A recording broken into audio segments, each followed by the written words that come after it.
साल 2047 तक भारत की सेना दुनिया की शक्तिशाली सेना बन जाएगी, ऐसा राजनाथ सिंह ने कहा है। आखिरकार क्या हुआ है? वहीं पाकिस्तान के अंदर एक अलग ही रोना लगा हुआ है। क्या भारत ने सही रफ्तार पकड़ ली है? जियोपॉलिटिक्स में बहुत कुछ चल रहा है, हमेशा की तरह जानने को मिलेगा बहुत कुछ। आइए जानते हैं इन खबरों को विस्तार से। अभी ना चाइना की मीडिया में बहुत जोर शोर से एक बातचीत चल रही है। स्क्रीन पर ये ट्वीट देख रहे हैं, एक वीडियो भी रिलीज हुआ है जिसमें मीर, जो कि काफी बड़े प्रतिष्ठित पत्रकार हैं पाकिस्तान के, इन्होंने रोना शुरू किया। और इन्होंने क्या कहना शुरू किया कि देखो जी, हमने देखा, हमने बार बार नोबेल पुरस्कार के लिए नामित किया डोनाल्ड ट्रंप को, लेकिन डोनाल्ड ट्रंप ने ये क्या किया, वीजा बैन लगा दिया। ट्रंप को ऐसा नहीं करना चाहिए, हम तो उनके सहयोगी हैं, अब ऐसा क्यों किया? ये अपनी सरकार से भी सवाल पूछ रहे हैं कि तब हम काहे के दोस्त हुए। वैसे आपको बता दें, अभी अमेरिका भारत के साथ ड्रिल भी कर रहा है, जिसको लेकर बहुत चर्चा हो रही है कि पाकिस्तान के साथ अमेरिका ड्रिल कर रहा है, ये कैसी दोस्ती है? भारत से भी सवाल हो रहा है। खैर आपको बता दूं, अमेरिका सिर्फ अपने स्वार्थ के लिए जीता है, अपने स्वार्थ का काम करता है। और ये चीज सिर्फ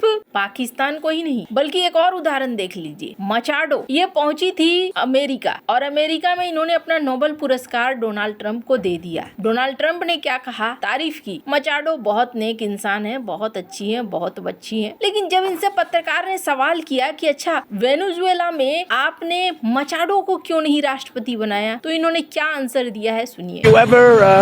Remember a place called Iraq where everybody was fired, every single person, the police, the generals, everybody was fired, and they ended up being ISIS.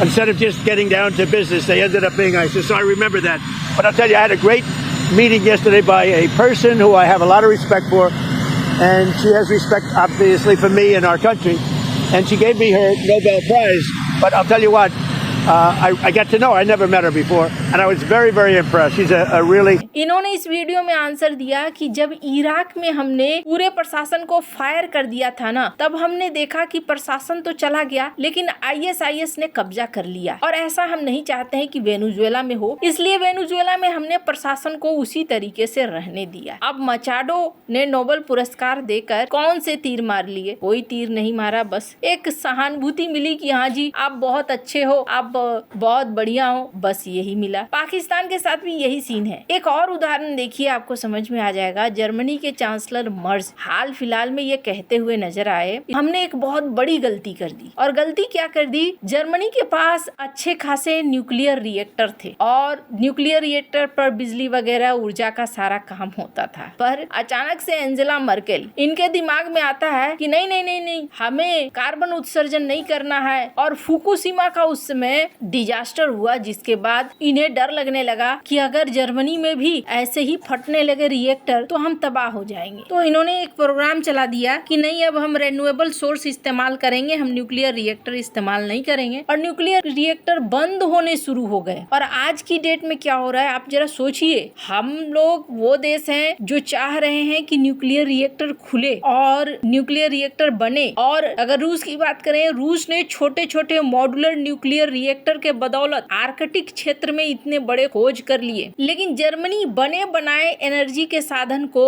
तबाह कर रहा था। ठीक है, उसमें खतरा है, लेकिन उस खतरे से पहले आपको अपने एनर्जी के दूसरे सोर्स विकसित कर लेने चाहिए थे। लेकिन जर्मनी ने ऐसा नहीं किया, और बिना किए ये अपने रिएक्टर्स को बंद करने लगा। और आज देखने को मिल रहा है कि उनको अब एनर्जी के लिए रूस की तरफ देखना पड़ रहा है, तो अमेरिका की तरफ देखना पड़ रहा है। ऐसी परिस्थिति में फंसा हुआ है। लेकिन ये सारी कहानी मैं क्यों बता रही हूँ आपको? ये तो दूसरे देशों की बात है। कहते हैं दूसरों की गलतियों से सीखो, अपनी गलतियां कर करके सीखने का मतलब है तबाह हो जाओगे एक समय। भारत एक ऐसी शक्ति है जो दूसरों की गलतियों को नहीं, बल्कि आने वाले भविष्य को भी पढ़ रहा है और उसी हिसाब से चल रहा है। भारत के रक्षा मंत्री राजनाथ सिंह ने कहा कि भारतीय सेना साल 2047 तक दुनिया की सबसे सशक्त सेना बन जाएगी। अब क्या ये बात यूं ही कह दी? नहीं, इन्होंने यूं यूं ही नहीं कह दी, इन्होंने कहा कि हम एक पूरे प्लान की तरह चल रहे हैं और इस प्लान के तहत हम अपनी तीनों सेनाओं को बहुत खास बना रहे हैं। जब ऑपरेशन सिंदूर हुआ ना, तब ऑपरेशन सिंदूर के बाद ये देखने को मिला था कि दुनिया की रैंकिंग निकल कर आई थी, टॉप 10 मिलिट्री पावर रैंकिंग आई थी, ग्लोबल फायर पावर इंडेक्स 2025-2026। तो उसमें अमेरिका को नंबर 1 की पोजीशन मिली थी, रूस को नंबर 2 की पोजीशन मिली थी, चाइना को नंबर 3 की और भारत को नंबर 4 की। और ये बताता है कि टॉप 4 में भारत आ चुका है। 2047 तक भारत ऐसा क्या बदल देगा, किस तरीके से बदल देगा और क्या ये संभव है? तो 3 चरणों में कहा जा रहा है कि भारत अपनी सेना को बदल रहा है। पहला साल 2032 तक ट्रांसफॉर्मेशन का दशक है, क्षमता विकसित करना, ऑपरेशनल रेडीनेस रहना। दूसरा 2037 तक हासिल सफलताओं को मजबूत करना। तीसरा चरण 2047 तक पूरी तरह इंटीग्रेटेड फ्यूचर रेडी फोर्स बनाना। और इसके लिए भारत क्या कर रहा है? क्या सचमुच में ऐसा हो सकता है? भारत की सेना 2047 तक दुनिया की सबसे शक्तिशाली ताकत बन सकती है।